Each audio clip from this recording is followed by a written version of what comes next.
breakfast as well. I think Joshua left, but it's 5 o'clock. If he can turn off the music. He's got it. Thank you. Let's open in prayer. Thank you all for being here. Father God, I just thank you that you love us as your children. And that we live in a world, although it's crazy, where you try to have it on earth as it is in heaven. Help us today as we go through this topic to learn how to help protect kids and youth, so that we may glorify you in the process. In Jesus' name. Amen. This topic is not a light topic. It's not always easy. Some of you in this room may have experience with something. So I just want to start with, if anything gets stressful, you need a break, you're always welcome to come and go or use the restroom or step out. No one's going to worry about it. No one's probably going to notice. So just opening the floor. It's not always an easy topic. Let me start that. It's going to beep every now and then. Does anybody in here know, we're here today to talk about, of course, children and youth safety. Does anybody know how many kids, how many youth under the age of 18 are impacted by some of the topics we're going to deal with today? Okay, let's take a few guesses and get it out there. Percentage, 1 in every so many children. 1 in every 30 kids, 1 in every 60 kids, 1 in every, what do you think? 3 to 5 kids out of 1 out of every 3 to 5. Okay, what do you think? 2 to somewhere in that range, 2 to 5 out of how many? 10, 20, 100? 2 of 5. So out of every 5 kids, 2 of them? Okay. We're going to break it down a little bit here. According to the Child Protective Services and the National Center for Injury Prevention and Control, from the stats found in both 2022, 24, and 26, for girls, and I know I didn't split it up, but it's still interesting. For girls, 1 out of, that's not right, 1 in 4 for girls, and 1 in 13 for boys. And I know that a lot of times we may not even think, wait a second, boys are impacted by this? Oh yeah. Just being aware of that, because a lot of times we go, girls get picked on. No, everybody gets picked on. So 1 in 4 girls, 1 out of 13 boys will be impacted between the age of birth to basically 18. That's scary. Doesn't mean it's happening as much in our church, but it happens everywhere, which means we need to be aware of it to help make it not happen. Thank y'all for being here. Because of those statistics and the research, Child Protective Services breaks that down in a different way. So today I have brought an annoyance and also a reminder. I brought a timer. It's going to beep and annoy us throughout today's message, wherever it hits. And we're going to reset it and let it go again. Because what that breaks down to is every 9 minutes. While we've been speaking, we have 6 minutes left. So as you hear this timer beep today, and interrupt us in the middle of our speeches and beep today, that's why we're here. Because this has been consistent since at least the 2022 testing. That to me is sad. It's really sad. I should be seeing that number drop with technology and awareness, and it's not. So every time it beeps, remember, there's a kid who was impacted that we're going to try to help change their future. 1 every 9 minutes. That's scary. We are going to look at some topics, and I'm going to ask Wendy to come forward. I have not given her anything. She's never seen what's here. Come on up. She's never seen what's here. She's going to read topics, and then she's going to put them in one basket if they're safe, and I don't care which one you use, and one basket if they're not safe for good practices. And then I'm going to come back up real quick and transition go through some of them, but I want you to keep an open mind. For example, if she were to say, a kid runs up to you, you pick them up and give them a hug, spin them in a 360 and put them back down and say, I'm so glad to see you today.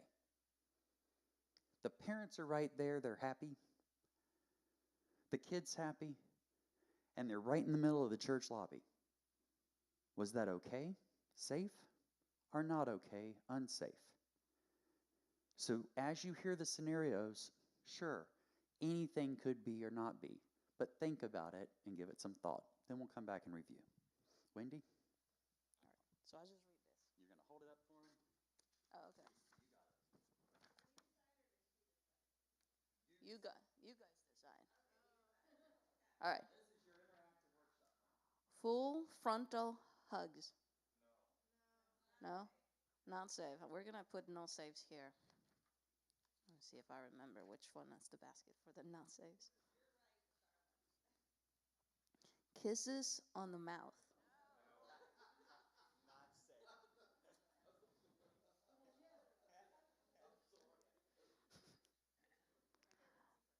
Praise. Yes,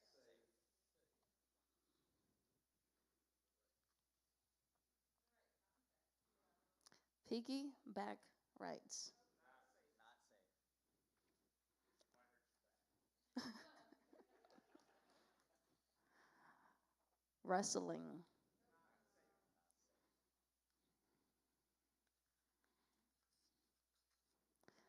Encouragement.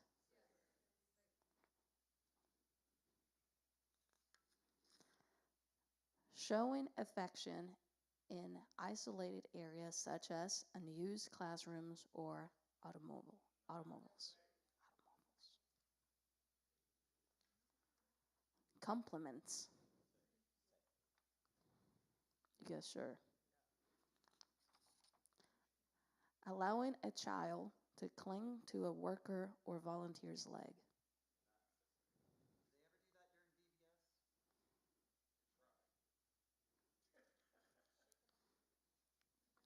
during VBS? Touching knees or legs. If they get a boo-boo? Not safe. Appropriate jokes.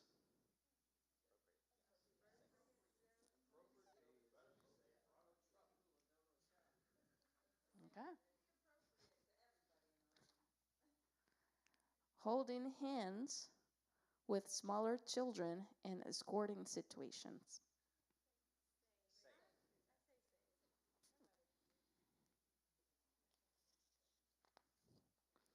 Massage given by child to volunteer or worker. Not safe. Right. Tickling? Not safe. Not safe. Not safe.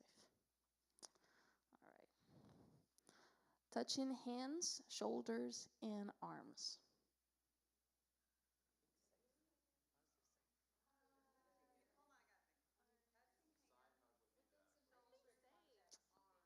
Some people say save and some people say no.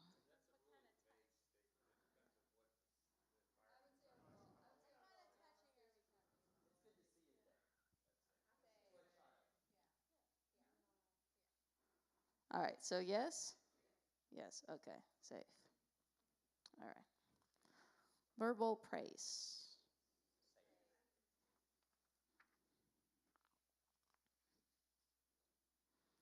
Massage given by a volunteer or worker to a child.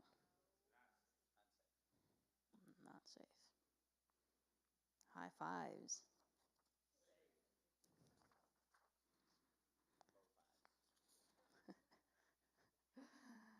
Sharing a secret with a child to make them feel better about a situation. No? Not safe. All right. Handshakes. Safe. All right. Compliments that relate to physic or body development. Unsafe. Unsafe. Okay. All right, last one. Side hugs.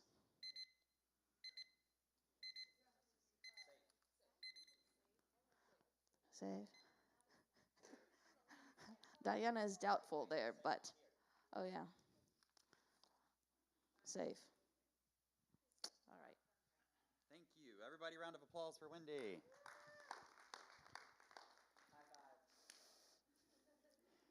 Y'all did really well. And I appreciate that. That's why you're here. You've probably been to some of these before. I'm going to balance strategically this mic so I can have a little fun. Sometimes there's things there like check marks.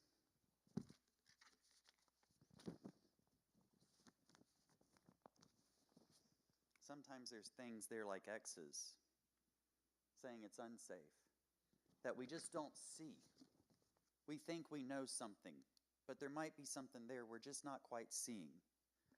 One thing I'd like to encourage you is if you see something, or you think you see something, or you see someone give someone a high five and it just looks strange, like maybe they give a high five to one kid every week and ignore everybody else. And you just go, that's a little weird. They didn't even offer to give anybody else a high five. They focus on them every week. We all said that was safe, but you notice something that seems just a little off. Out of everything we discussed today, if you notice something anywhere, please tell someone on staff. If you notice the staff doing something anywhere, please tell someone else besides them on staff. The key is awareness and communication. If you see someone, I'll throw myself out there, give one kid a high five and never anybody else, and it just seems strange and catches you. If you see someone talking to someone and sharing a secret with them, and it's just a one-time event, please tell someone on staff and let them know. Here's what happens. They'll do it one time in the media room, and let's say that someone notices it, but it was just once. But on a Friday night, they were at Shining Light Theaters over here in the fellowship hall, and somebody else saw something and thought, that's strange. But it's just one time. Next Sunday, they're over in the kids' wing, and they're visiting, and they're seeing somebody, and something's there, and I go, but it's just one time. If you don't share what you see that one time, it can add up. We're not here to pick on people, but we need to be aware of it. By us being able to come into staff meeting and say, hey, someone did tell me they saw this, I'm just sharing it in case something else happens. Then someone else, someone actually told me something about that person too, it was over here. And it brings it to a central point where we have spread awareness. So as you hear some of these different things to look for and ways you can help, one of the biggest things is don't be afraid to share. A lot of people are like, I don't want to get them in trouble. It's just probably nothing. Please, nobody will know. We're not telling anyone except us. But we need to know because it's a bigger campus than one room. So if you ever see something, please let someone on staff know so we can get it centralized knowledge and be aware. All right? Josh, you want to start us off on the next part for youth? And then I'll come back and wrap up with kids. If this thing beeps, you can just hit start twice. Thanks. Thank you, Michael. Thank you. Yeah, I want to say something about that. I don't want to pick on Diana a little bit. Some of these things, Diana is very trusting and loving, and so sometimes she doesn't think about these things. And so going and have a conversation with a kid, she doesn't think about, oh, I'm not saying you don't. Often you do. But what we want to do is, I can use you as an example. She'll go have a conversation with a kid who's walking through something or whatever. What we want to do, though, is really we want to normalize safe behavior. And so even pointing it out to her or her pointing out to me, or if you see me doing something, then you can say, hey, remember this is a red flag behavior. Or go tell Michael or Diana, hey, I saw Josh talking to somebody.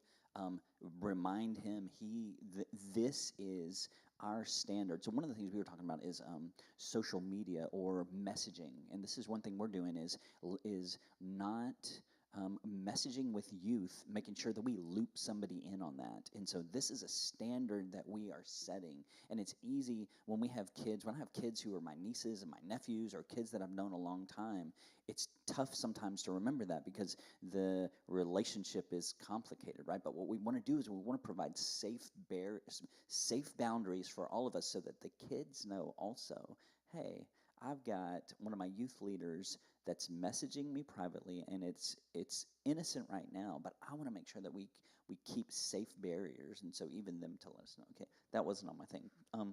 Thank you. I am not an expert on this, but I do have one of the topics. Thank you for coming. Thank you for caring enough to come to talk about keeping our youth and keeping our children safe.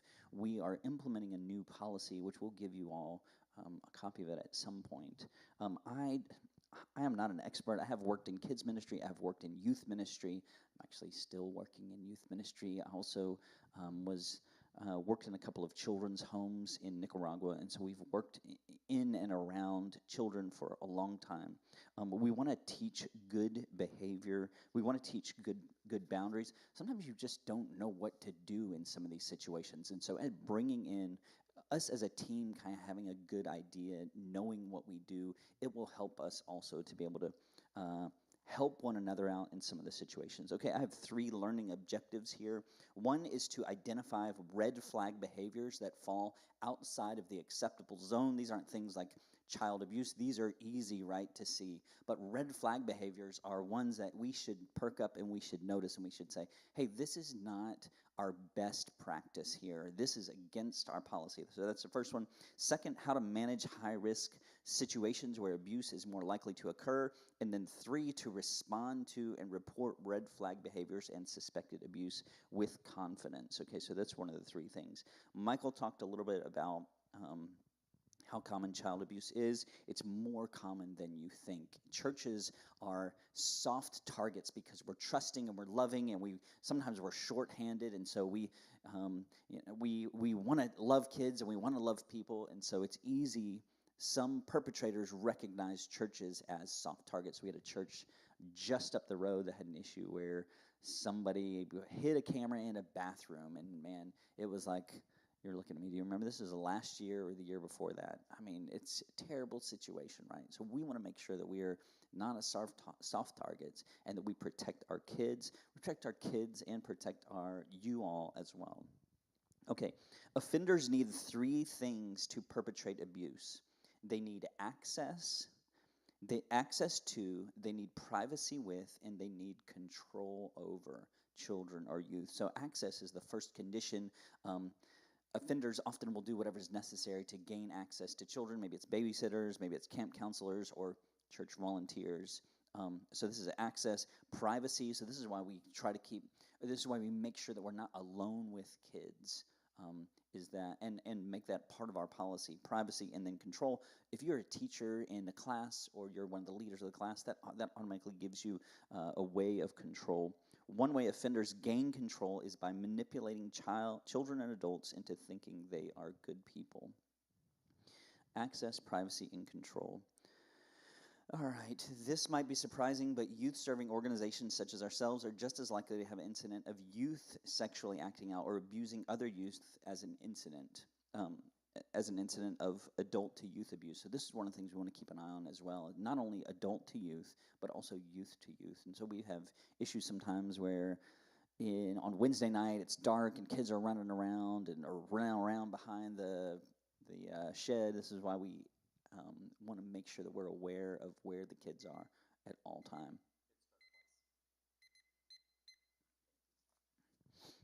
All right. Who is at risk?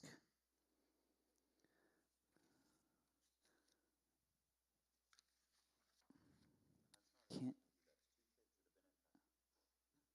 Just in the time I've been talking. Yeah, just in the time we've been here. What do you think would be some characteristics that might make youth more vulnerable or put them at higher risk? Anybody? Broken homes is good. I'm sorry. Child that's by themselves or alone, good. Anybody else? What makes kids more vulnerable? low self-esteem. Good. These are all good answers. Here's the ones from the course. Youths with disabilities who may require extra care may not be able to protect themselves from abuse. Youth who are shy, who don't have many friends, may be easier to influence or control.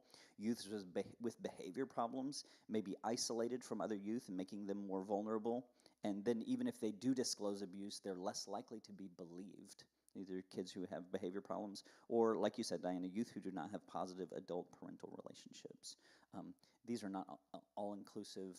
Any child is at risk, and so we want to make sure that we protect them as well as we can. All right, I'm going to skip a little bit of this. All right. I want to talk a little bit about boundaries here. These are red flag behaviors and high-risk situations. So boundaries are limits and guidelines that are used to draw a line between what is and what is not acceptable. And so we have three types of boundaries.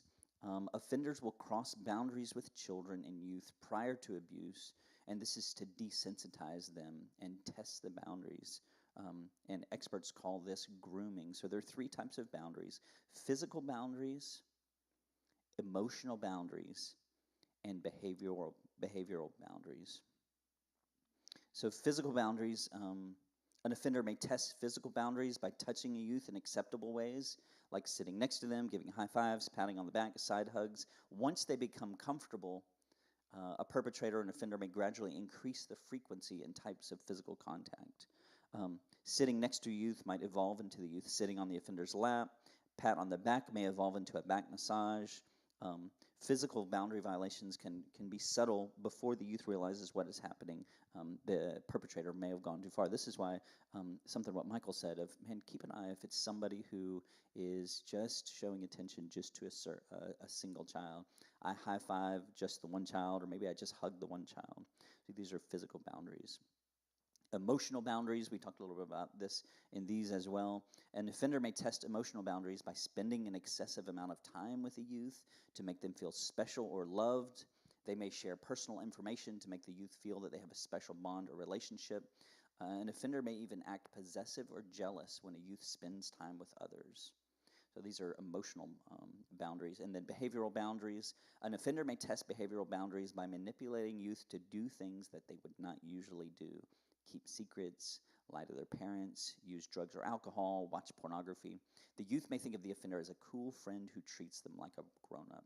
These are important. If you ever notice someone giving alcohol to any of our kids, please let me know. It's true, right? And then them doing wrong things, right? Then youth are less likely to disclose something that's happening because they don't want to get in trouble. They know they've done something wrong and don't want to get in trouble. All right. Let's see. High fives. We've talked a little bit about this. High fives, side hugs, encouragement, or praise statements are examples of behaviors that fall within the acceptable zone. Red flag behaviors often go unreported, especially when an individual's behavior is appropriate 90% of the time. It can make it easy to overlook the 10% of the time when the behaviors fall outside the acceptable zone. Do not ignore behaviors such as excessive hugs, touches, roughhousing, sharing inappropriate information, and showing favoritism with a particular youth. We've had to get onto some youth on youth, especially with some like wrestling and roughhousing, and some of even boys will naturally do that, but we really have said, hey, look, this is not appropriate. This is not the way that we are going to behave. By reporting these concerns, you're not accusing anyone of being an offender. In fact, making sure these concerns are addressed is in the best interest of the adult crossing the boundaries so that they are not falsely accused of abuse. When you recognize or you see any red flag behaviors, and we're going to talk about what to do with that, address it, redirect it, and then let somebody know also. Okay, we did this a little bit of what is acceptable and unacceptable. Let's see.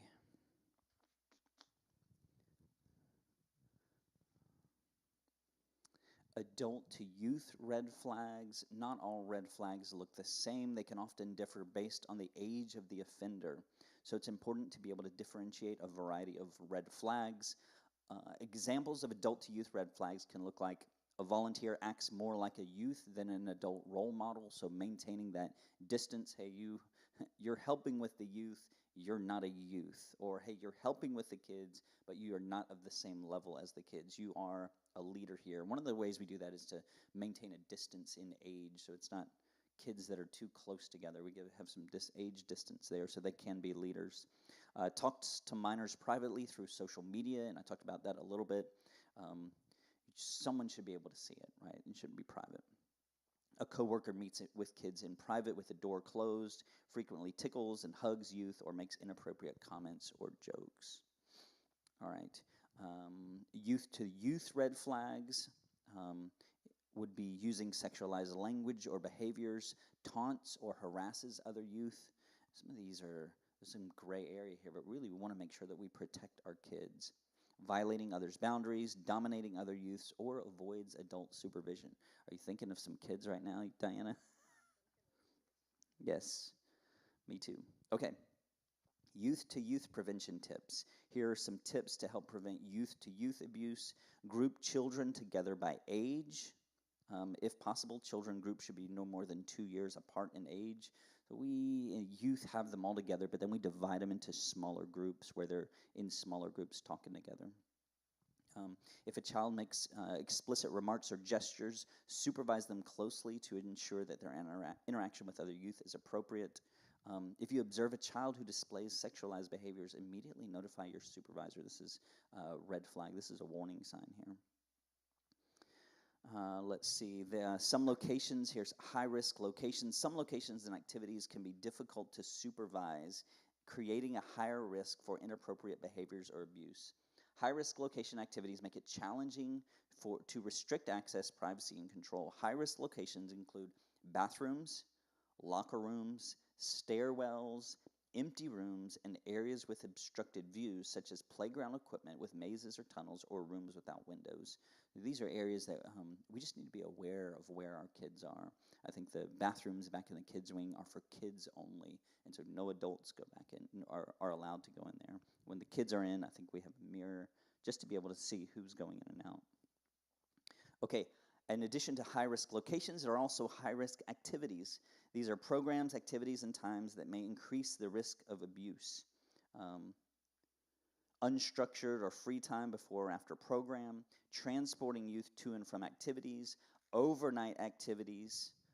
Any of these can be more high-risk activities and just require more adult supervision and more vigilance of knowing who is where, which kids are the kids that we need to keep an eye on, and then knowing where they are. All right, your actions can make a difference. Can you think of a time when you observed an interaction with a youth that made you raise an eyebrow or think to yourself, something is not right? What actions did you take? As someone who cares for or provides services to youth, you have a responsibility to do all you can to keep them safe. And so by responding, you may save a youth from the effects of abuse. You may protect survivors and prevent the abuse of others. You also could prevent a false allegation. And you also can influence your organization, us, our policies, and our best practices. So here's 3 things that you should do if you see a red flag or you just notice something that doesn't seem right. Interrupt, redirect, and report. So the first, interrupt the behavior. Interrupting behavior can be as simple as making your presence known or discreetly reminding a colleague or youth of an organizational policy. Redirect the behavior. Redirecting the behavior immediately stops the behavior and allows you to bring the behavior back into the acceptable zone. And then 3, report the behavior to a supervisor or program director. Although you have interrupted and redirected the behavior, you must report it. Why is that? Somebody else knows, right? We don't, if you don't report it and it happens again, and we keep redirecting, no one will notice the pattern. All right, I have a scenario for you all. Matthew, we don't have a Matthew in here, do we? Okay. Matthew is a 24-year-old new volunteer who joined the team 2 weeks ago. Jill is a shy 5-year-old girl, and you observe Jill sitting in Matthew's lap as he reads a book. What are you going to do? She's 5. Yeah, Jim.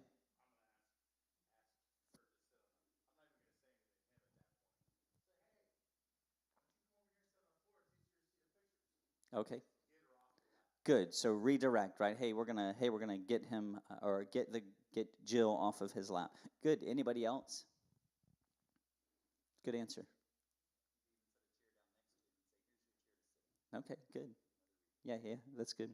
Here and then what? And then go tattle, right? Here are the examples I have. First is interrupt, and you can say this: Hi, Matthew. I observed Jill sitting in your lap. Remember, that is against policy. Or redirect.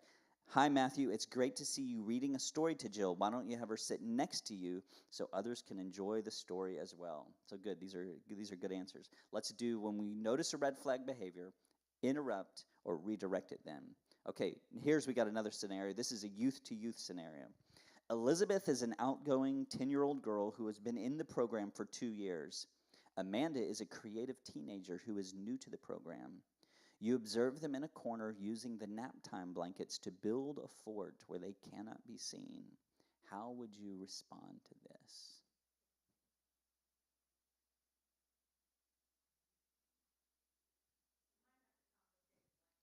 Okay, Jerry says she's going to confiscate the blanket. Good, good. Anybody else? Mm-hmm. Yep, redirect. That's good. There you go. Right, redirect as well. Here's examples we have here. Hi, Elizabeth and Amanda. Remember, the blankets are only for nap time, so not let them use them for forts at all. Or redirect. Hi, Elizabeth and Amanda. Mr. Matthew is reading a story to Jill, and she's not sitting on his lap anymore. How about you join them? So in both scenarios, behaviors were immediately interrupted and redirected. But our work is not done yet. What do we need to do still? Tattle. That's right. Report the behavior. The sooner you respond to and report red flag behaviors, the more likely you are to prevent abuse.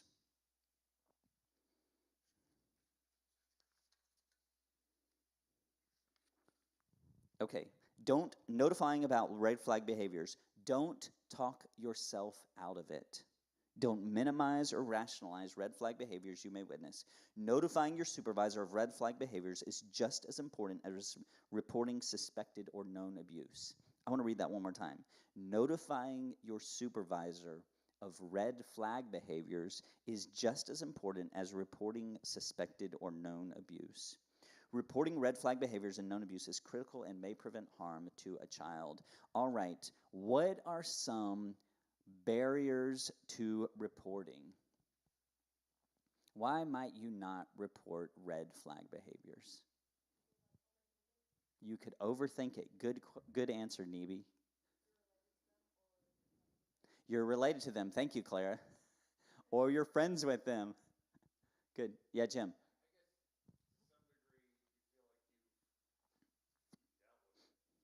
Mm-hmm. Right. Yeah. You think, oh, we did this. I corrected him. It's never going to happen again. Right.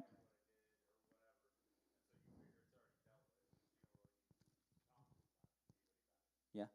These are all good barriers. However, did I see another hand? Someone else? Yeah, Jerry. Right. Just the first time that you know about, right? That you know about. Okay, here are some these are good answers. Here are the common barriers. Unclear organizational policies and reporting requirements. Maybe you're unclear about your organization's reporting policies. Now is a great time to talk with your supervisor about it. Failure to see the larger pattern of behavior. So it's a barrier, but by notifying your supervisor about red flag behaviors, you can let you can let your organization determine whether these behaviors are part of a larger pattern. So you You reporting helps your organization to be able to do a better job of that. Fear of accusing someone in your organization of abuse. Man, you're afraid, like, I feel like I'm reporting them of abuse. But reporting a boundary violation does not mean that you are accusing someone of being an offender. They just might need more coaching on how to properly relate to youth and children. And I know as I was doing this training, as I was learning, there were a couple of things where I thought, man, I want to make sure that I do a better job of that. I want to make sure that I myself am watching the boundaries that I have. Yeah, Jim.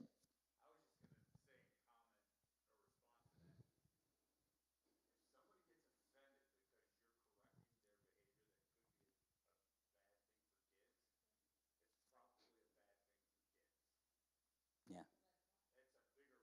Yeah.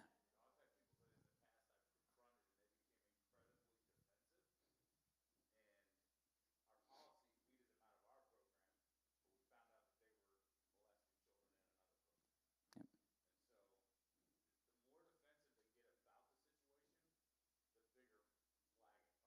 Yeah. That's good. That's a good point. Right. We should all want to protect kids. Right. We should all want to do a better job with this. All right, good.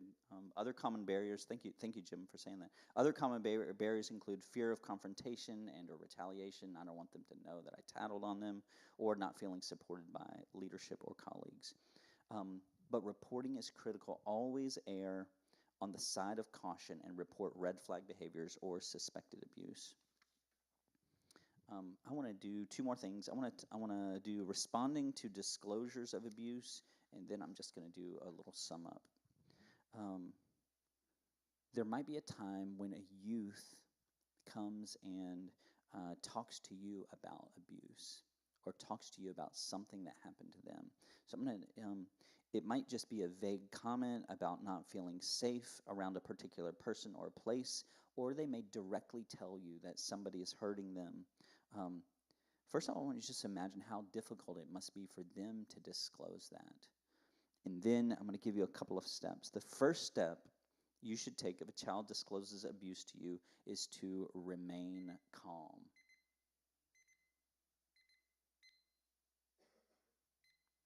Remain calm. That may be difficult. First step is to remain calm. Your initial response can affect how much the youth tells you about the abuse. Take a deep breath and prepare to listen. Step number one, remain calm.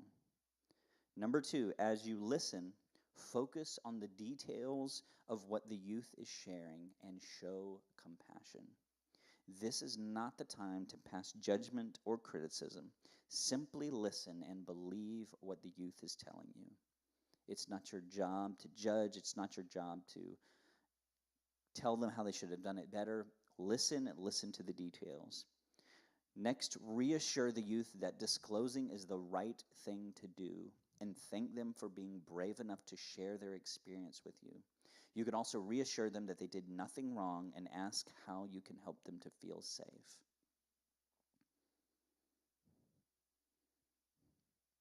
Remain calm.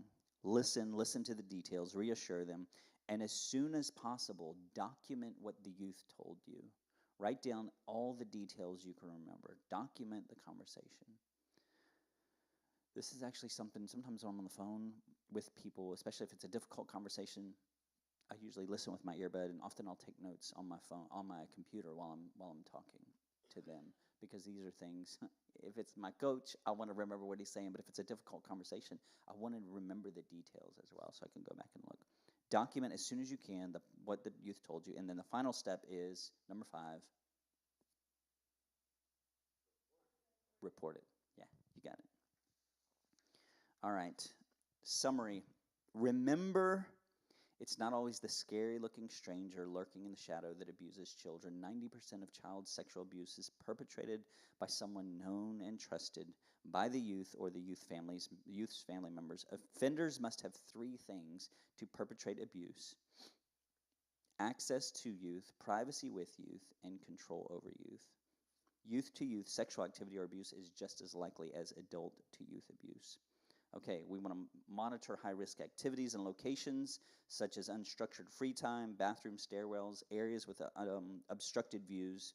If you observe adult to youth or youth to youth behaviors that are outside the acceptable zone, take immediate action. Interrupt, redirect, and report the behavior. All right. That's my section, so I'm going to pass it on to Michael. Thank you. Round of applause. Okay, y'all aren't in my children's program. I'll remind you. Round of applause. Here we go. Okay. Oh, give them a hand. Lots of good information there. Remember, when you're documenting, to date and timestamp it. That very much helps, because in 3 days when you have to readdress it, or in 2 weeks when they come back and say, what day did they tell you? Date and timestamp your documentation. What if 3 kids or 3 youth are walking around together and it's 3 of them, so it's not just any 2 people alone? Do I need to be concerned? You always need to be concerned. But what happens in those dynamics is a lot of times you can get more peer pressure.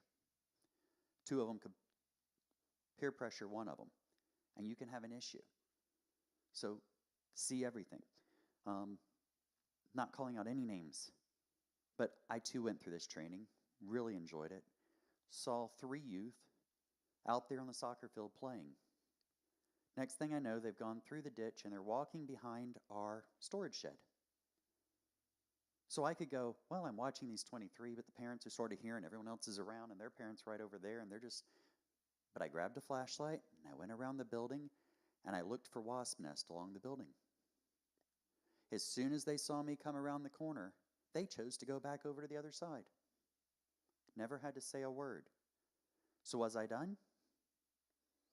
I see this. Camera can't hear it, but no. I told somebody. Why? Because it was just one occurrence. But it was one occurrence that didn't look right. It was one occurrence that when someone came around, they didn't want to stay. It was one occurrence that could happen somewhere else that one other person saw. So anybody ever been in a classroom, real quick? We're almost done. Anybody ever been in a classroom, and as soon as the teacher turns around to write something on the board, that's when one of the kids in the room throws something at somebody, right? Did the teacher see it? They were watching for the teacher. What if the classroom was the one that was watching? You think they could get away with it? Every person in a church is part of that church. You are also the eyes and the ears. A lot of times they're watching for the leadership or the staff. Or if Jim comes up to them and says, hey, you need to make sure that kid sits in a chair. This is part of our 0 tolerance. It's part of the policy. You may have forgotten, but we've addressed it. Please make sure they're not in your lap. They'll make sure that anytime Jim's on campus, that kid's not in their lap. You may see it and think nothing of it. Jim never sees it again. They're watching for Jim. You're part of those eyes and ears. That helps. Don't be afraid to share something. Staff or otherwise, keep that open. I knew the family personally that was involved in that camera incident. I literally have printed business cards with their picture on it. Been to Business Meeting International with them. I have been in this church, I was trying to do the math and see how old I was, 35 years ago, when this church was impacted by an incident. Most people don't have to remember it. It's not something we want to wear with a badge of honor, but it's something to be aware it can happen even here. It's such a... Yeah. It...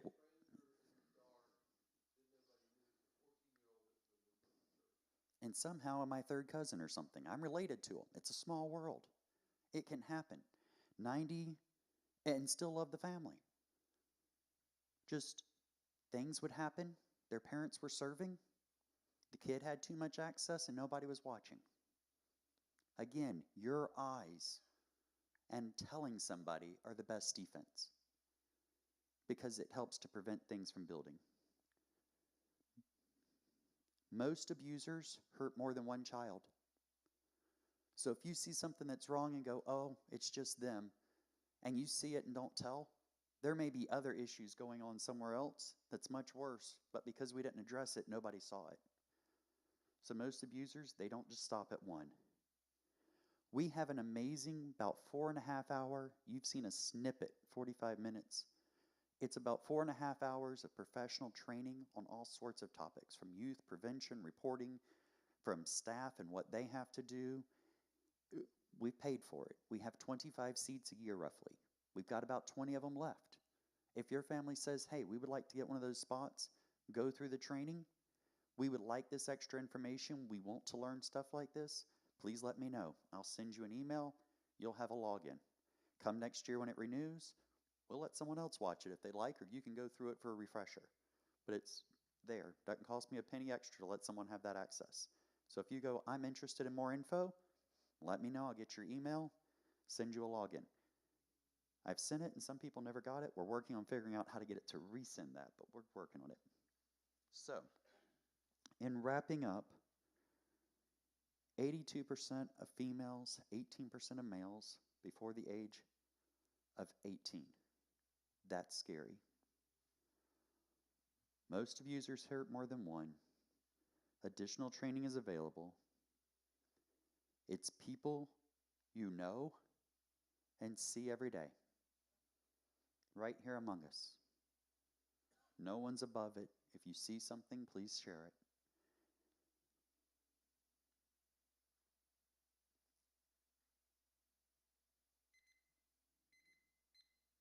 Sorry, I can see it. Anybody know how many that was? You can do the math in your head. 5 kids impacted in the time we've been talking. Consistently, year after year. I hate that. Thank y'all for being here, because you may see something and that may make the difference to lower that to 4, and that would be worth it. So thank y'all for being here. Going to open it up for quick questions. Trying to get y'all out of here before 6. Anybody got some questions, comments, thoughts, or anything? Jim?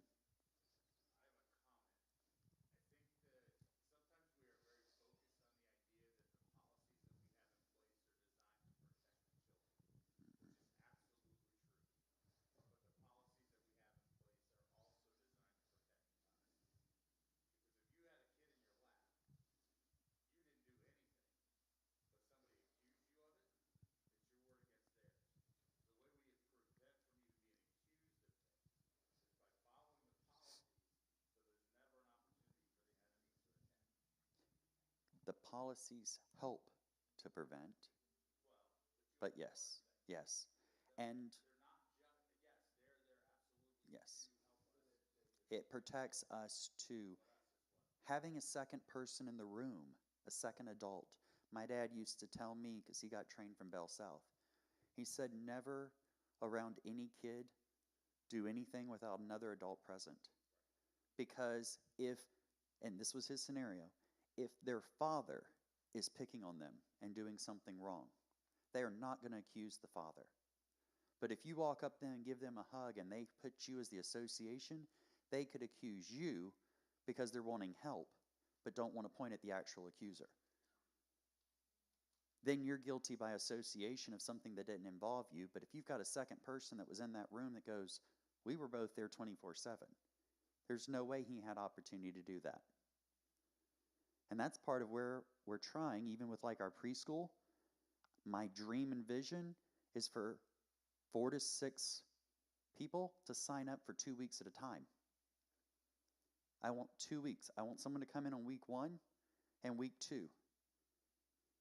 And then in that, the other couple will come in on week 2 and week 3.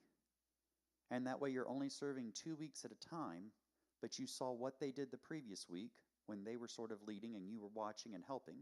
Then you're leading the next week when the next group is watching and helping. Then they're leading the next week when that group's watching and helping. And it rotates that someone knows this is the movie we watched last week, this was the snack we had last week, because I was here, but now I'm sort of leading this week while someone else is watching for what they're going to do next week. And that way they can sort of pass the baton with a 2-week serving, but you're not serving 24 weeks. So if you're interested in things like that, but it helps to have 2 people. We can't have one person. So we need 2 people that are willing to work 2 weeks. Jerry, I saw your hand.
And we still, in a way, do that. But here's the thing, I don't want you always serving with someone else's wife and them serving with yours, because that can create a whole new rumor. But I get your point.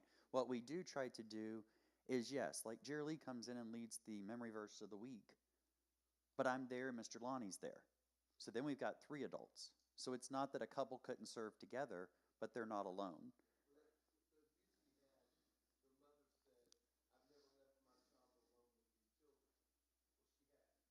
She was blind to it, yeah.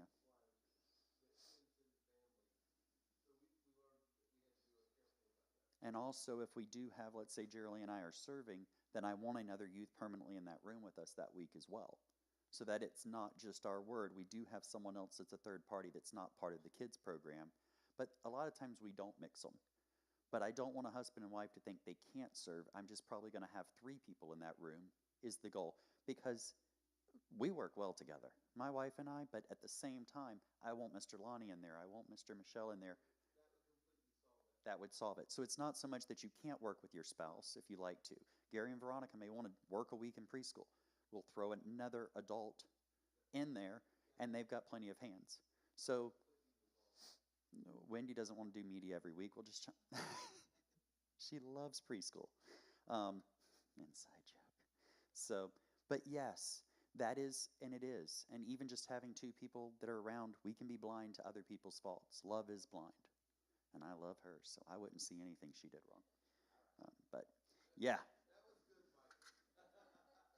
So, because she never makes a mistake. But thank y'all for being here. Thank you for wanting to help keep the church, keeping our adults safe. Consider signing up to help with some of what's going on, because that helps us have people to say, hey, you don't have to teach everything. We just need human eyes, adult wisdom in the rooms to help us. All right. Any other questions, comments?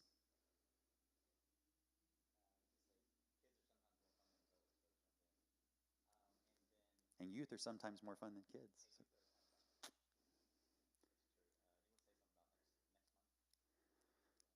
For which one?